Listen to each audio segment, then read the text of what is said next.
전능하신 하나님 말씀 낭송 진리 추구에 관하여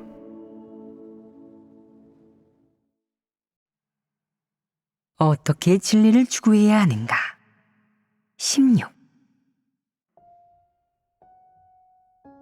부모의 기대를 대하는 측면에서 사람이 지켜야 할 원칙과 내려놓아야 할 짐이 무엇인지 확실히 알게 되지 않았느냐? 여기서 사람의 짐이란 도대체 무엇이냐? 부모 말을 반드시 들어야 하고 부모를 호강시켜줘야 하고 부모가 하는 일은 모두 너를 위한 것이고 부모 말을 따라야 효도하는 것이다. 또한 어른이 되면 부모를 위해 일해야 하는데 부모의 은혜에 보답해야 하고 부모에게 효도해야 하며 그들 곁을 지켜야 하고 그들을 상심하게 하거나 실망하게 해서도 안 되고 그들을 저버려서는 안 되고 힘닿는 데까지 그들의 고생을 줄여주고 더 나아가 아예 고생을 안 하게 해줘야 한다. 만약 이걸 해내지 못하면 배은망덕한 것이고 불효자이며 천벌을 받고 버림을 받아 마땅하며 착한 사람이 아니라는 것이다. 이것이 내 짐이 아니냐? 이것이 사람의 짐이라면 사람은 진리를 받아들여 이를 올바르게 마주해야 한다. 진리를 받아들여야만 이러한 짐과 잘못된 사상관점을 내려놓을 수 있고 변화시킬 수 있다. 만약 진리를 받아들이지 않는다면 내게 다른 선택지가 있겠느냐? 그러므로 가정과 육체의 어떤 짐이든 그것을 내려놓는 일의 시작은 올바른 사상관점과 진리를 받아들이는 것이다. 내가 진리를 받아들이기 시작하면 내 안에 잘못된 사상관점이 점차 무너지고 분별되고 간파당한 뒤에 차츰차츰 버려진다. 그러한 잘못된 사상관점이 무너지고 분별되고 그런 다음 내가 그것을 내려놓고 버리는 과정에서 그러한 일들에 대한 내 태도와 행동 방식이 서서히 바뀐다. 사람의 양심 혹은 감정에서 비롯된 생각들이 점차 흐릿해지며 더는 내 생각 깊은 곳에서 너를 괴롭히거나 결박하지 못하고 내 생활을 좌우하지도 내 생활에 영향을 미치지도 내 본분 이행을 교란하지도 못한다. 예컨대 내가 올바른 사상관점과 이 측면의 진리를 받아들이면 부모의 사망 소식을 들었을 때 그저 눈물만 조금 흘린다. 키워준 은혜에 그간 보답하지 못했고 부모를 너무 고생시켰고 그들에게 조금도 갚은 것이 없고 그들을 호강시켜주지 못했다는 생각에 자책하지 않을 것이다. 그저 정상적인 인성에 감정적 피로에 따른 정상적인 표출이 있을 뿐이다. 잠깐 울고 나서 그들을 조금 그리워한다. 그리고 이것들은 곧 자연스러워지고 정상이 된다. 너는 금방 정상적인 생활과 본분 이행에 몰입하고 그 일로 인해 괴로워하지 않는다. 내가 이런 진리를 받아들이지 않는다면 부모의 사망 소식을 들었을 때 끝도 없이 울게 된다. 너는 부모가 가엾다고 평생 힘들게 살면서 너 같은 불효자를 키웠다고 생각할 것이다. 그들이 아플 때 병상 곁에서 시중 들어주지 못했고 그들이 사망했을 때 장례식장에서 상복을 입고 곡해주지 못했다고 그들을 저버렸고 그들에게 실망감을 안겨줬고 그들을 호강시켜주지 못했다는 생각이 들게 된다. 너는 오래도록 이런 죄책감을 품고 살아가게 된다. 생각만 하면 눈물이 나고 마음이 찌릿찌릿 아프게 된다. 관련된 환경이나 사람과 일, 사물을 만날 때마다 감정이 표출된다. 이런 죄책감은 너의 여생 내내 계속될 수도 있다. 이유가 무엇이냐? 내가 진리와 올바른 사상관점을 받아들여 내 생명으로 삼은 적이 없고 낡은 사상관점이 줄곧 내 안에서 주인 노릇을 하며 내 생활에 영향을 미치기 때문이다. 그러면 내 여생은 부모의 사망으로 인해 주 고통스러울 것이다. 계속되는 고통은 내게 약간의 육적인 괴로움만을 초래하는 것이 아니라 내 생활, 내가 본분을 이행하는 태도, 내가 교회 사역을 대하는 태도, 하나님을 대하는 태도, 그리고 내 심금을 건드리는 사람 혹은 일을 대하는 태도에도 영향을 미친다. 어쩌면 너는 더 많은 일에 대해 낙심하고 의기소침해지고 수동적으로 되고 살아갈 자신이 없어지고 모든 일에 대한 열정과 동력을 잃는 등의 문제를 겪을 수도 있다. 이러다 보면 간단한 일상생활만 영향을 받는 것이 아니라 내가 본분을 이행하는 태도와 내가 걷는 인생길에도 영향을 받게 되는데 이러면 아주 위험하다. 이러한 위험으로 인해 초래될 수 있는 결과는 내가 피조물로서의 본분 이행에 합격하지 못하고 심지어는 내가 본분 이행을 도중에 중단하거나 자신이 이행하는 본분에 반항하는 정서나 태도가 생길 수도 있다는 것이다. 결론적으로 이러한 일은 분명히 점점 더 악화될 것이고 그에 따라 내 기분, 정서, 심리 상태가 나쁜 방향으로 변해갈 것이다. 알겠느냐? 오늘 교제한 주제가 내게 알려주는 것 중 하나는 올바른 사상관점을 확립해야 한다는 것이다. 올바른 사상관점의 근원은 일 자체의 본질을 근거로 한다. 그것의 근원과 본질이 이러하기에 사람이 반드시 알아야 하며 표상에 속거나 감정과 혈기에서 비롯된 사상관점에 속아서는 안 된다. 이것이 한 가지이다. 다른 한 가지는 이렇게 해야만 사람이 굽은 길이나 비뚤어진 길을 걷지 않고 하나님이 주재하고 지배하는 환경 속에서 순리에 따라 살 수 있다는 것이다.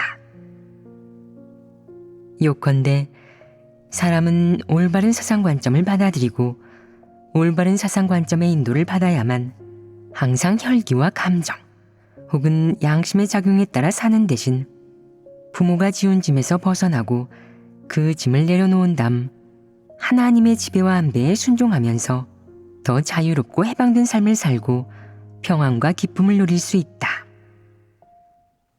그러면 여기까지 이야기했는데 부모의 기대로 인해 만들어진 짐에 대해 조금은 인식이 생기지 않았느냐?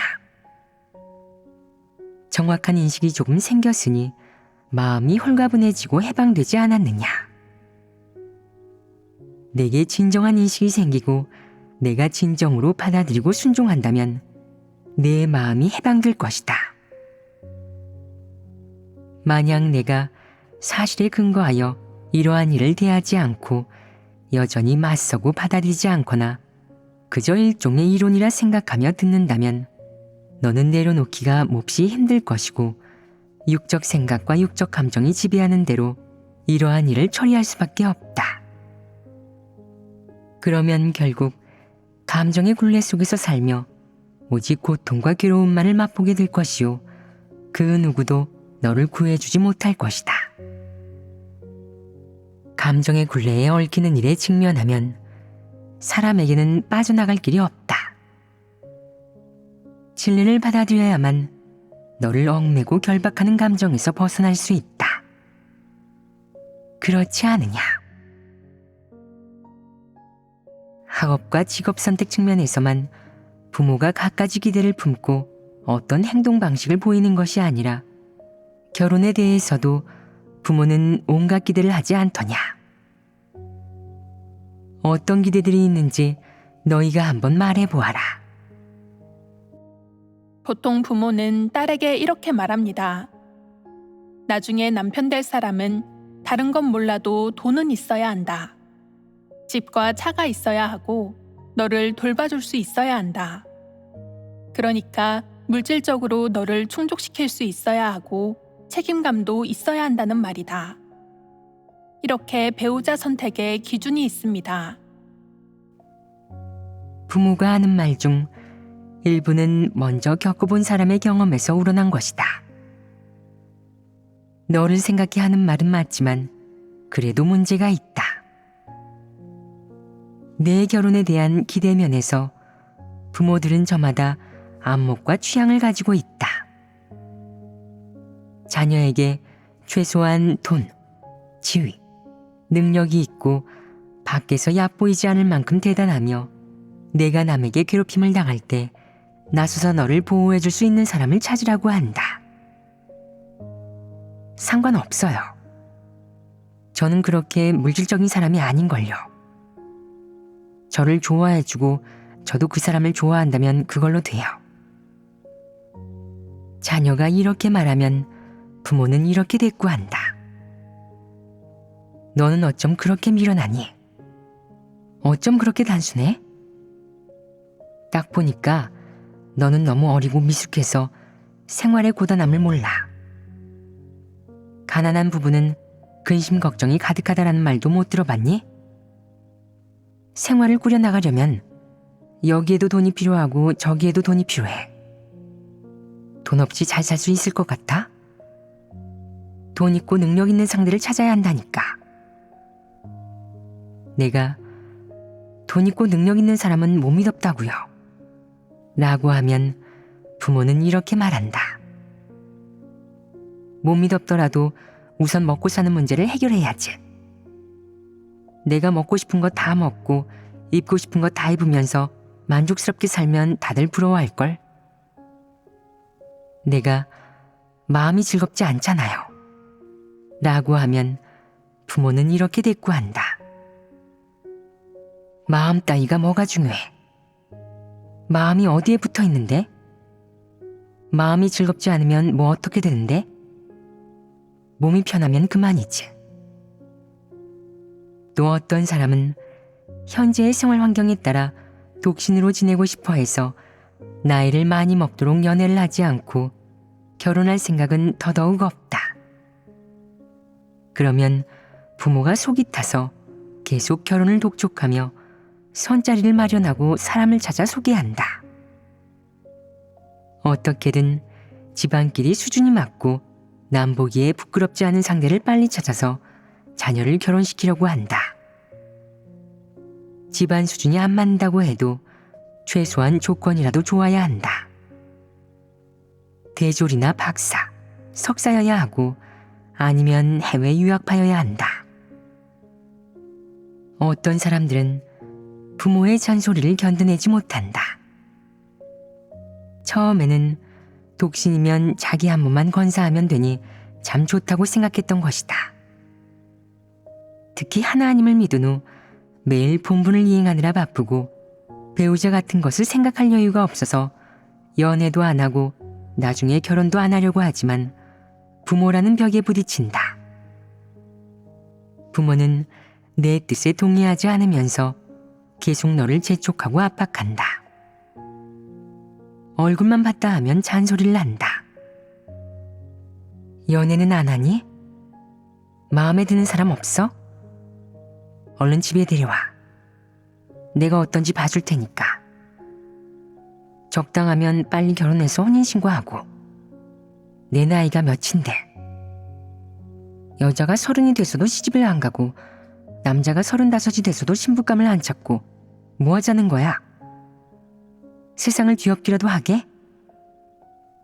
결혼 안 하면 늙어서 누가 더 돌봐주니? 부모는 항상 결혼 문제를 걱정하고 신경 쓴다. 너한테 이런 사람을 찾아라 저런 사람을 찾아라 하면서 짝을 구해 결혼하라고 너를 압박한다. 결혼을 해도 부모는 계속 떠들어댄다. 얼른 아이 낳아. 내가 아직 젊을 때 낳아야 대신 봐주지. 너는 이렇게 말한다. 아이 안 봐주셔도 돼요. 안 급해요. 안 급하기는 빨리 낳으라니까. 낳으면 내가 대신 봐줄게. 어느 정도 크면 그때부터는 내가 키우고. 부모의 태도가 어떻든 자녀에 대한 부모의 기대가 올바르든 올바르지 않든 그 모든 기대는 자녀에게 부담이 된다. 부모 말을 들으면 본인이 불편하고 즐겁지 않고 부모 말을 듣지 않으면 양심에 찔린다. 부모님이 틀린 건 아니야. 연세도 많으신데 아들, 딸이 결혼해서 아이 낳는 걸 못 보고 있으니 속상하시겠지. 자식한테 결혼해서 아이 낳으라고 재촉하는 것도 부모님의 책임인걸. 그래서 부모의 이 측면에 관한 기대를 대할 때 사람은 언제나 속으로 은근히 부담을 느낀다. 부모 말을 듣는 것도 좀 아닌 것 같고 안 듣는 것도 좀 아닌 것 같다. 아무튼 부모의 요구나 염원을 거역하는 것은 떳떳하지 못하고 부도덕하며 양심의 가책을 느낄 일인 것 같다. 심지어 어떤 부모는 이렇게 자녀를 간섭한다. 얼른 결혼해서 아이 낳아. 일단 떡두꺼비 같은 손자 하나 낳아다오. 남자아이를 낳을지 여자아이를 낳을지까지 간섭하는 것이다. 어떤 부모는 이런 말도 한다. 여자아이 하나 낳았으니까 빨리 손자도 낳아다오. 나는 손자 손녀 다 원한다. 부부들이 하나님 믿고 본분이행하느라 종일 바쁘다고 진짜 할 일은 안 하고 말이야. 아이 낳는 일이 얼마나 중요한 일인데. 불효에는 3가지가 있는데 그중 자손이 없는 것이 가장 크다라는 말 모르니? 계집아이 하나 낳고 끝이야? 빨리 손자 낳아줘야지. 우리 집에 아들은 너 하나인데 내가 손자 안 낳아주면 우리 집 대가 끊기는 거 아니니? 너는 곰곰이 생각한다. 그렇기도 하지. 내가 대를 끊으면 조상님께 너무 죄송한 일이잖아. 결혼 안 하면 안 되고 결혼해서 아이를 안 낳아도 안 되고 여자아이만 낳아도 안 된다. 아들까지 낳아야 한다. 아들을 먼저 하나 낳으면 부모가 이렇게 말하는 경우도 있다. 하나로는 안 돼. 무슨 일이라도 생기면 어쩌니? 하나 더 낳으렴. 아이가 둘이면 서로 친구도 되잖니. 부모가 자식 앞에서 자기 멋대로 결정하고 생트집을 잡는데 얼토당토하는 논리조차 떠들어댈 수 있다. 그런데도 자녀는 그런 부모를 어떻게 할 수가 없다. 부모가 자녀의 생활, 직업, 결혼, 그리고 각종 사물을 대하는 태도에 함부로 간섭하고 지적해도 자녀는 그저 꾹 참을 수밖에 없다. 피하려 해도 피할 수 없고 떨쳐내려 해도 떨쳐낼 수 없다. 자기 부모한테 욕을 할 수도 없고 부모를 교육할 수도 없는 노릇이니 어쩌겠느냐. 그렇게 참으면서 최대한 안 만나고 반드시 만나야만 할 때는 그 문제를 입에 올리지 않는다. 그 이야기가 나오면 바로 대화를 끊거나 피한다. 그러나 사람들 중 일부는 부모의 기대를 충족시켜주기 위해서 부모를 실망시키지 않기 위해서 부모의 요구에 동의한다. 마지못해 서둘러 연애를 하고 결혼을 하고 자손을 낳는다. 하나로는 안 되기에 한 무리를 더 낳아 부모가 원하는 대로 해주고 부모에게 기쁨과 즐거움을 준다. 부모가 희망하는 바를 이루어줄 수 있든 없든 부모가 제시하는 이러한 요구는 자녀된 입장이라면 누구에게나 골칫거리이다. 부모가 어떻게 하든 그것은 위법행위가 아니고 너는 지적할 수도 남한테 이야기할 수도 없으며 부모를 상대로 이치를 따질 수도 없다. 그렇게 흘러가다 보면 그 일은 내 짐이 된다. 너는 줄곧 결혼하고 아이를 낳는 일에 관해 부모가 요구하는 것을 들어주지 못하면 부모와 조상을 볼 면목이 없는 것이라고 생각한다. 만약 내가 부모의 요구를 충족시키지 않았다면 연애도 안 하고 결혼도 안 하고 그들의 요구대로 후손을 낳아 혈통을 잇고 대를 잇지 않았다면 너는 압박감을 느낀다. 부모가 그런 일에 간섭하지 않겠다며 내게 자유를 주고 너를 순리대로 살게 해야만 너는 조금이나마 편안해질 것이다.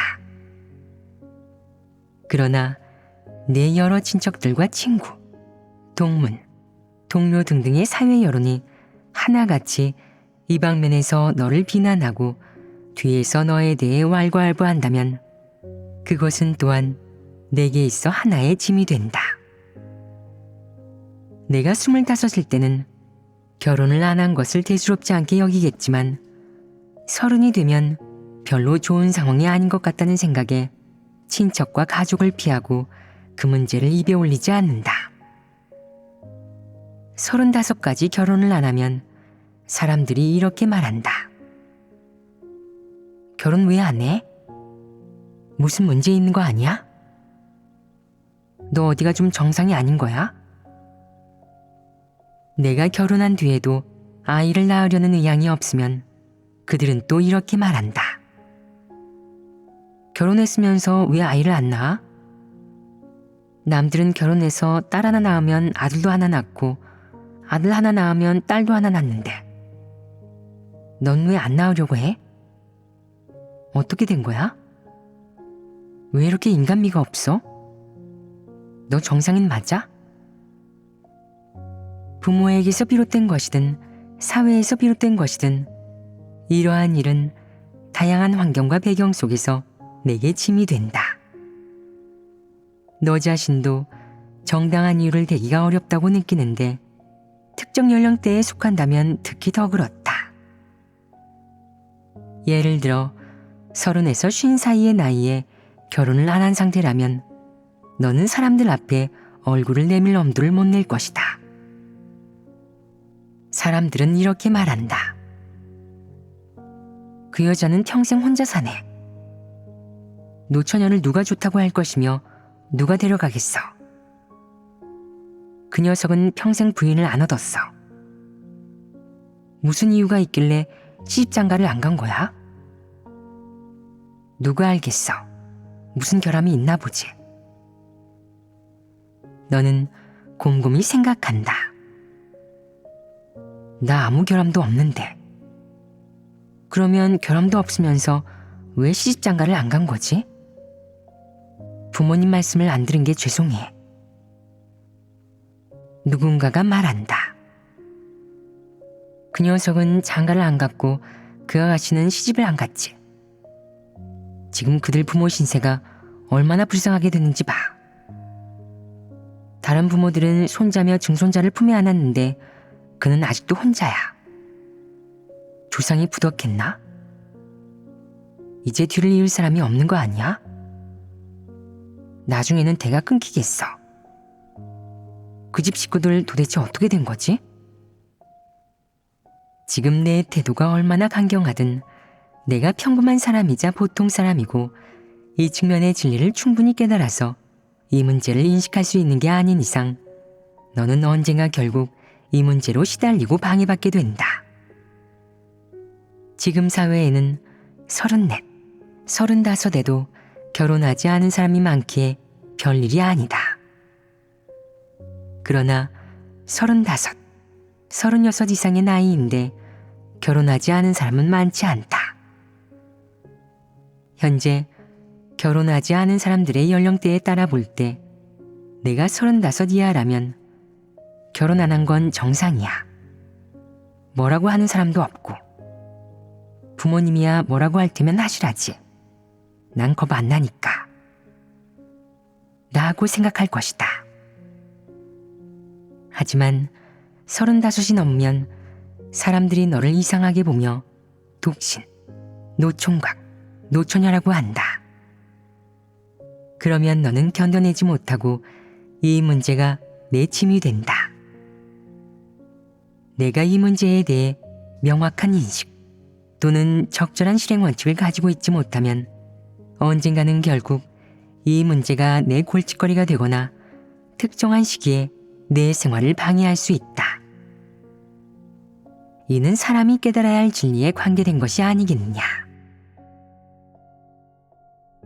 어떤 진리를 깨달아야 결혼하고 자녀를 낳아 기르는 문제로 내가 지게 되는 짐을 내려놓을 수 있겠느냐. 우선 어떤 결혼 상대를 만나는지가 사람의 의지에 따라 정해지는 것이냐.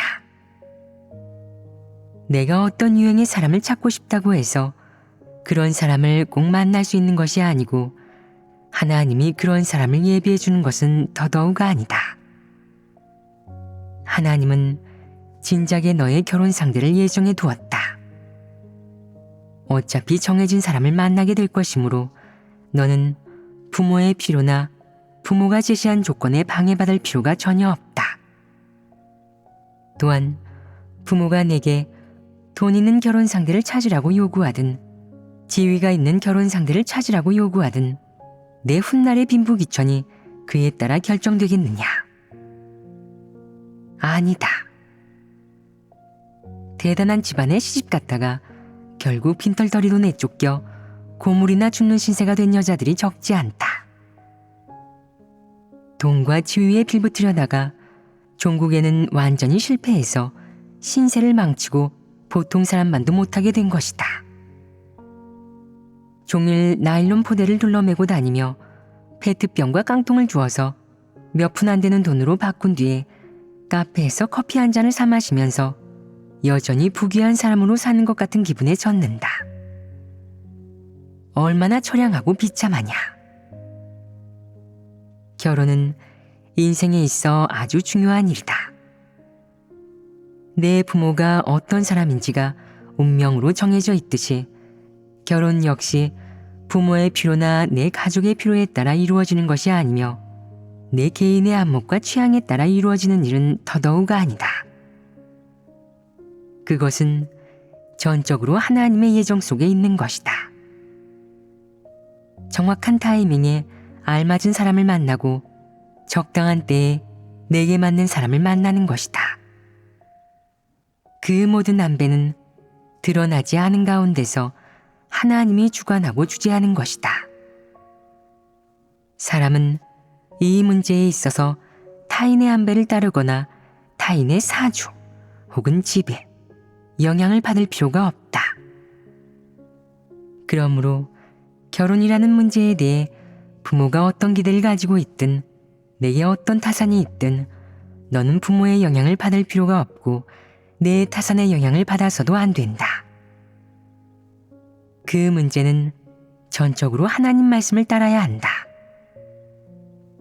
상대를 찾든 안 찾든 찾는다 하더라도 하나님 말씀을 근거로 해야지 부모의 요구나 부모의 필요를 근거로 해서는 안 되며 부모의 기대를 근거로 해서는 더더욱 안 된다. 그러므로 결혼이라는 문제를 대함에 있어서 부모의 기대가 내게 짐이 되어서는 안 된다. 결혼 상대를 찾는 일은 내 여생을 책임지고 내 배우자를 책임지는 일인 동시에 하나님의 지배와 안배에 순종하는 일이지 부모의 요구와 기대를 충족시키기 위한 일이 아니다. 내가 상대를 찾든 찾지 않든 혹은 어떤 상대를 찾든 부모의 기대를 근거로 해서는 안 된다. 그 문제에 있어서 부모에게는 너를 통제할 권리가 없다. 하나님은 부모에게 내 결혼을 도맡아 처리할 권리를 주지 않았다. 내가 결혼 상대를 찾겠다면 하나님의 말씀에 근거하여 찾아야 한다. 만약 찾지 않겠다고 하면 그 또한 내 자유이다. 너는 이렇게 말한다. 저는 분부를 이행하든 안 하든 평생 독신이고 싶어요. 혼자 살면 얼마나 자유로워요. 새처럼 날개를 펼치면 언제든지 날아갈 수 있잖아요. 부양할 가족 없이 어딜 가든 혼자이니 좋죠. 저는 혼자라도 외롭지 않아요. 하나님께서 저와 함께 하시며 저와 동행하시니까요. 저는 외로울 때가 거의 없어요. 가끔 멍하니 있을 때도 있지만 그건 육체가 필요로 하는 일이죠. 때로는 멍하니 있는 것도 나쁘지 않아요. 어쩌다가 한 번씩 공허하거나 외로운 기분이 들 때는 하나님 앞으로 나아가 하나님께 속마음을 털어놓고 이야기할 거예요. 하나님 말씀을 읽고 찬양을 배우고 생명체험 간증 영상을 보거나 하나님 집의 영화를 보기도 할 것입니다. 얼마나 좋아요. 그러면 외롭지 않아요. 나중에 미래에 외로울지 아닐지는 신경 쓰지 않아요. 어쨌든 지금은 외롭지 않고 터놓고 대화를 나눌 수 있는 형제자매들도 곁에 꽤 있어요. 결혼 상대를 찾으려면 퍽 골치가 아플 거예요. 착실하게 제대로 살 정상인이 많지는 않으니까 저는 결혼 상대를 찾고 싶지 않아요. 찾았다가 도저히 같이 살 수가 없어서 이혼이라도 하게 되면 그게 무슨 생고생이에요? 이미 그 점을 명확히 아니까 상대를 안 찾는 편이 나을 것 같아요. 상대를 찾아서 결혼하는 목적이 잠깐의 쾌락과 행복일 뿐이고 결국에는 이혼하게 된다면 그건 그냥 생고생이죠. 저는 그런 고생을 하고 싶지 않아요. 아이를 낳는 문제에 대해 말하자면 한 인간으로서 저는 종족 번식을 위한 도구가 아니에요. 어느 집 대를 잇는 게 제 책임과 의무도 아니고요. 대는 잇고 싶은 사람이 이을 하죠. 어느 성씨든 한 사람만의 것은 아니잖아요. 대가 끊기면 또 어떠하냐. 그것은 그저 육적인 성씨의 문제일 뿐이 아니냐. 영혼끼리는 서로 아무런 관계가 없기에 계승을 하고 안 하고 존속되고 말고가 없다.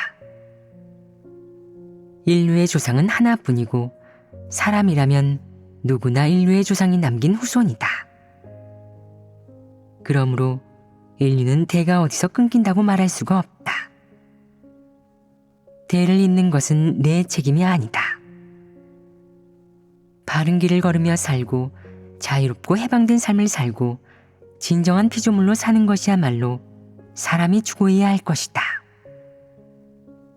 인류의 번식을 위한 기회가 되는 것은 내가 짊어져야 할 짐이 아니다. 어느 집을 위해 자손을 낳고 대를 잇는 것 또한 내가 져야 할 책임이 아니다. 하나님은 내게 그런 책임을 부여하지 않았다.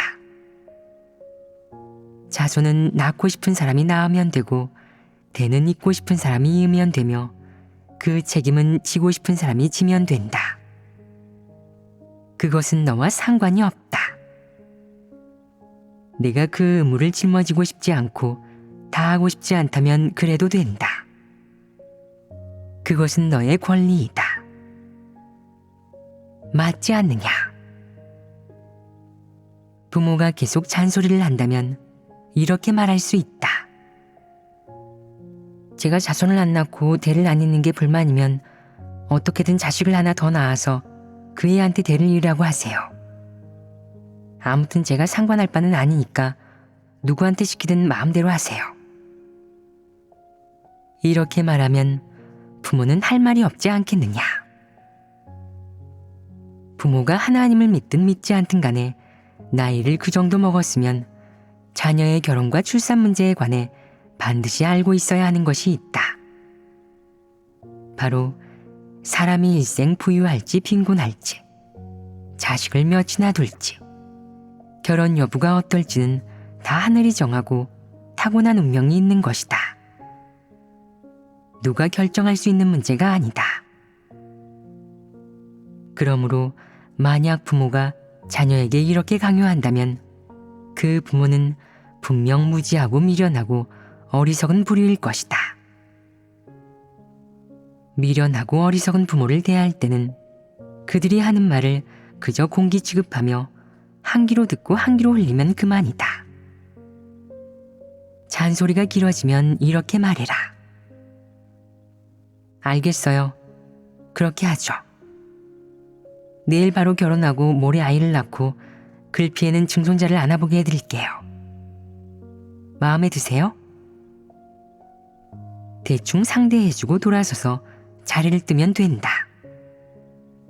이렇게 하는 것이 시원스럽지 않으냐. 아무튼 이것은 명확히 알아야 한다. 결혼은 하나님이 예정한다는 사실은 일단 차치하고 하나님이 결혼이라는 일을 대하는 태도는 사람에게 선택할 권리를 주는 것이다. 너는 독신으로 살기를 선택할 수도 있고 결혼하기를 선택할 수도 있다. 부부 둘이서 살기를 선택할 수도 있고 자녀를 많이 낳는 것을 선택할 수도 있다. 선택은 너의 자유이다. 내가 그런 선택을 하는 근거가 무엇이고 이루려는 목적이나 결실이 무엇이든지 간에 그 권리는 하나님이 내게 부여했고 너는 선택할 권리가 있다.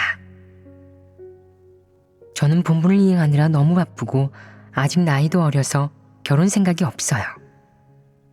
독신으로 살면서 본분을 잘 이행하는 데에 모든 시간을 투자하고 싶어요. 결혼 문제는 나중에 생각할래요. 50살이 돼서 외롭다는 느낌이 들 때, 하고 싶은 말은 많은데 이야기할 곳이 없을 때 그때 상대를 찾아볼래요. 내가 이렇게 말한다면 그것도 괜찮다. 하나님은 너를 정죄하지 않는다. 만약 내가 이제 제 청춘도 끝나가는 것 같아요. 청춘의 끄트머리를 붙잡아야겠어요.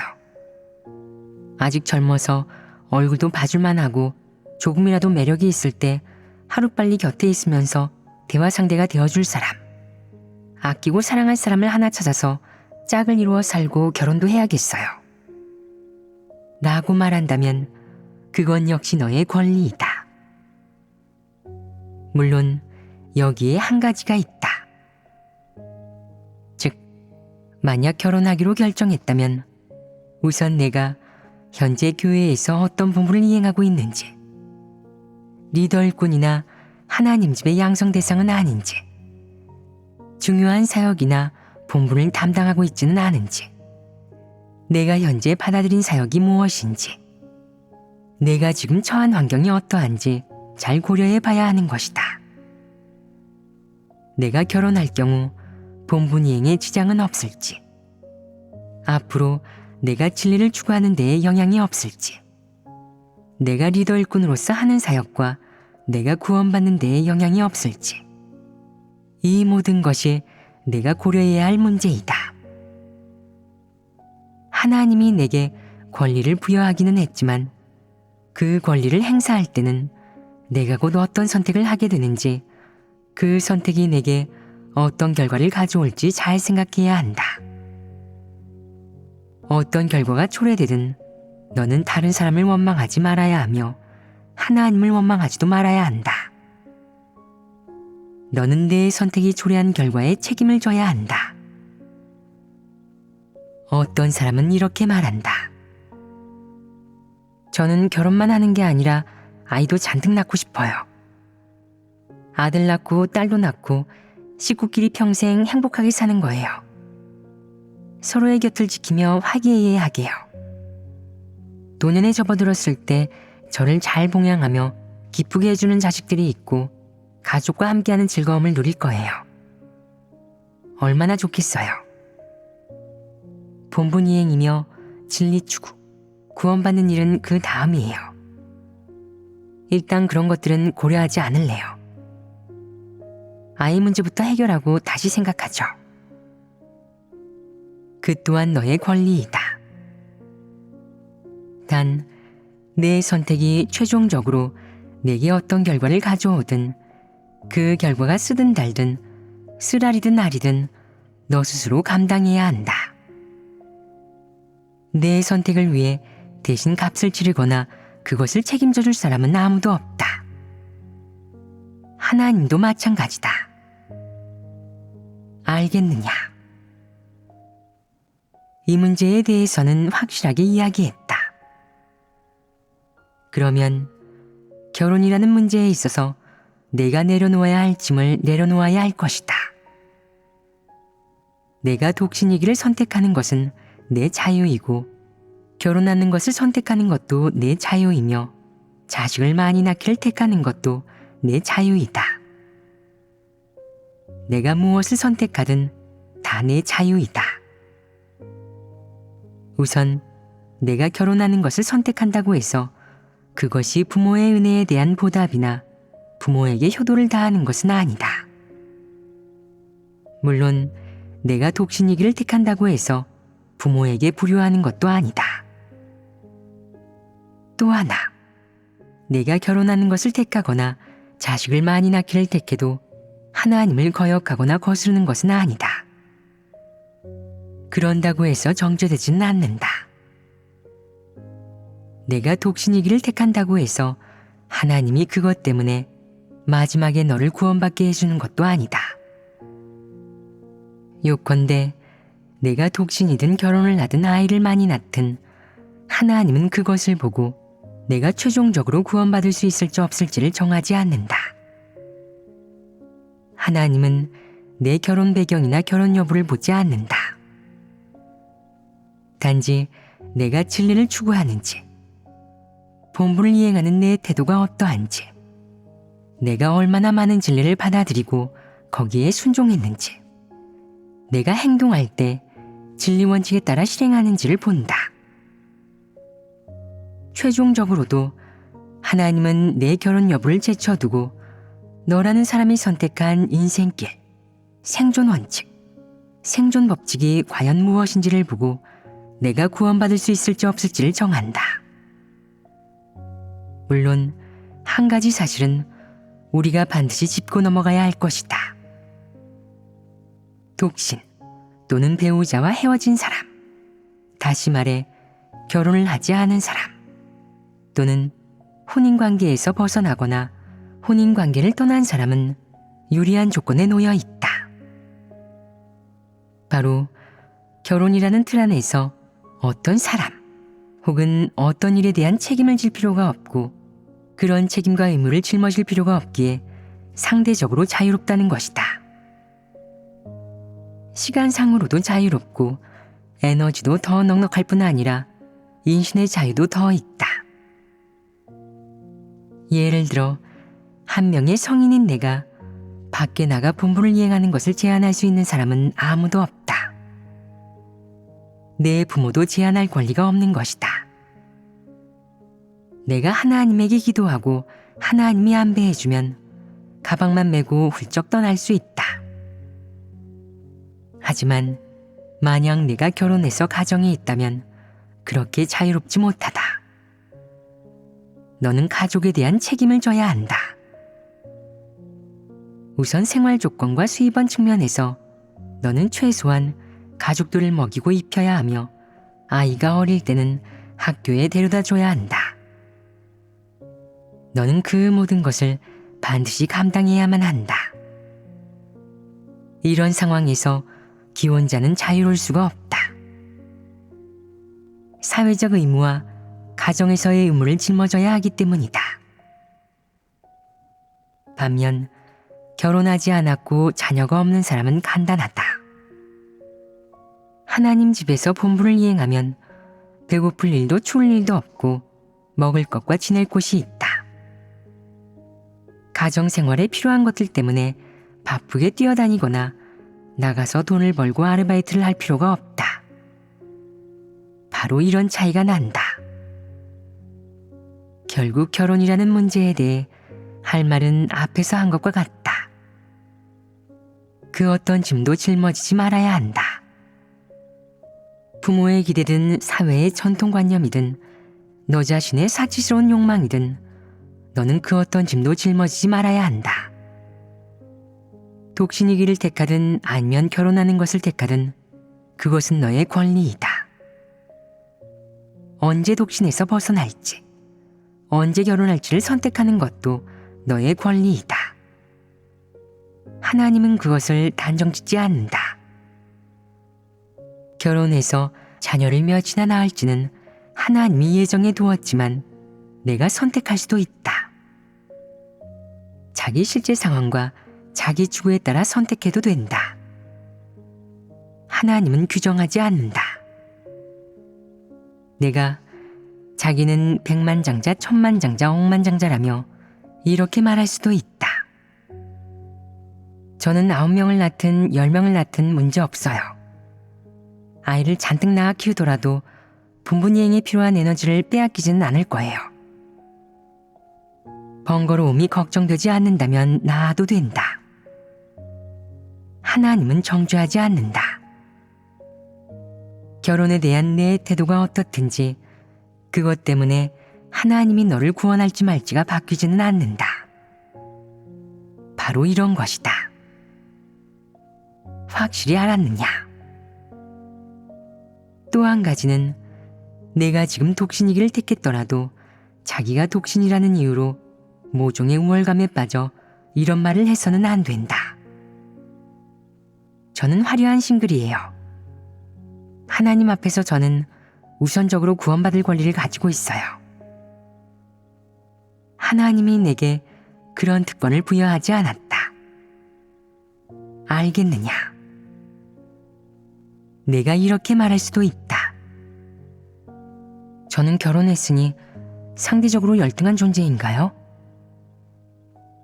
열등하지 않다. 너 역시 폐괴된 인류 중 하나이다.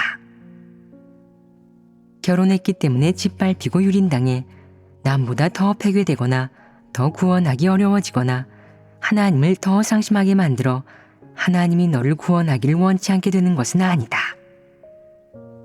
이는 전부 사람의 잘못된 사상관점이다. 사람의 결혼 여부와 하나님이 그 사람을 대하는 태도 사이에는 아무런 관계가 없다. 사람의 결혼 여부와 사람이 마지막에 구원받을 수 있을지 없을지 역시 아무런 관계가 없다.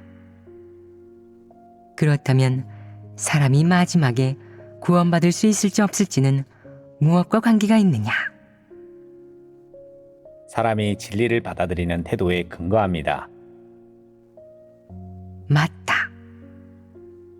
사람이 진리를 대하는 태도와 진리를 받아들이는 태도, 그리고 사람이 하나님 말씀을 근거로 하고 진리를 준칙으로 하여 사람과 이를 바라보거나 처신하고 일을 처리할 수 있는지 여부에 근거한다. 이것이 그 사람의 최종 결말을 가늠하는 근거이다. 여기까지 교제했는데 결혼이라는 문제로 인해 사람이 짊어지게 되는 짐을 대체로 내려놓을 수 있지 않겠느냐? 내려놓을 수 있다면 너희가 진리를 추구하는 데에 더 유익할 것이다. 이 말을 못 믿겠으면 결혼해본 사람들에게 물어보아라. 그들이 구원받을 희망이 얼마나 있는지는 그들 자신도 말 못할 것이다. 결혼 생활을 오래 하다가 하나님을 믿는 일 때문에 이혼하게 되었는데 제가 구원받을 수 있을 거라고는 감히 말 못하겠네요. 나이 30이 넘은 노총각 노처녀들에게도 물어보아라. 그들은 결혼하지 않았지만 오랫동안 하나님을 믿으면서도 진리를 추구하지 않아 이방인과 같다. 내가 그런 식으로 하나님을 믿으면 구원받을 수 있겠어요? 라고 물었을 때 그들 역시 구원받을 수 있으리라고 감히 말하지 못할 것이다. 그렇지 않으냐? 결혼이라는 문제에 관해 사람이 깨달아야 할 진리는 이런 것들이다. 우리가 교제한 주제 중에 두세 마디로 확실히 설명이 가능한 것은 없다. 여기에는 분석해야 할 다양한 사실도 갖가지 부류에 속하는 사람들의 상황도 많다. 여러 상황에 따라 사람이 깨달아야 할 진리 역시 두세 마디로 확실히 설명 가능한 것이 아니다.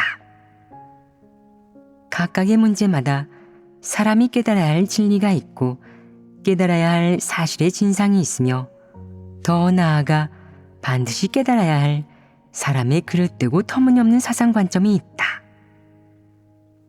당연하게도 그 그릇되고 터무니없는 사상관점은 사람이 응당 내려놓아야 할 것들이다. 그것들을 내려놓으면 어떤 일에 대한 내 사상관점이 비교적 긍정적이고 정확하게 된다. 그러면 비슷한 일에 다시 직면했을 때는 더는 그것에 구애되지 않는다. 그릇되고 터무니없으며 황당한 사상관점에 구애되거나 영향을 받지 않는 것이다. 너는 결박당하거나 교란당하지 않고 그 일을 올바르게 마주할 수 있게 되며 다른 사람이나 자신에 대한 평가가 상대적으로 정확해진다. 이것이 바로 하나님의 말씀을 근거로 하고 진리 원칙을 근거로 하여 사람과 일을 바라보거나 처신하고 일을 처리할 때 사람에게서 나타나는 긍정적 효과이다. 그럼 오늘은 여기까지 교제하고 다음에 다시 보도록 하자.